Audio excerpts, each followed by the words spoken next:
বিজ্ঞানীদের মতে প্রায় 70,000 বছর আগে আউট অফ আফ্রিকা তত্ত্ব অনুযায়ী আধুনিক মানুষ আফ্রিকা থেকে বেরিয়ে এশিয়ায় ছড়িয়ে পড়েছে। ধারণা করা হয় সেন্টিনেলিজরা সেই প্রথম দিককার মানুষেরই বংশধর। প্রায় 10 থেকে 30,000 বছর আগে তারা এই দ্বীপে বসতি স্থাপন করে এবং তারপর থেকে সম্পূর্ণ বিচ্ছিন্ন।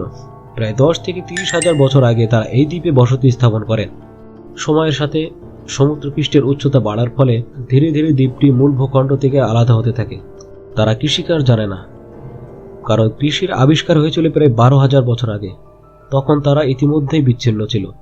তারা এখনও শিকারী নির্ভর জীবনযাপন করে, ফল সংগ্রহ করে, মাছ ধরে, বন্য শূকর শিকার করে, কচ্ছপের ডিম খায়। 2য় শতাব্দীতে রোমান পণ্ডিত ক্লিডিয়াস পোটেলমি আন্দামান দ্বীপপুঞ্জকে নরখাদকদের দ্বীপ বলে উল্লেখ করেন। পরবর্তীতে 673 খ্রিস্টাব্দে এক চীনা ভ্রমণকারী একই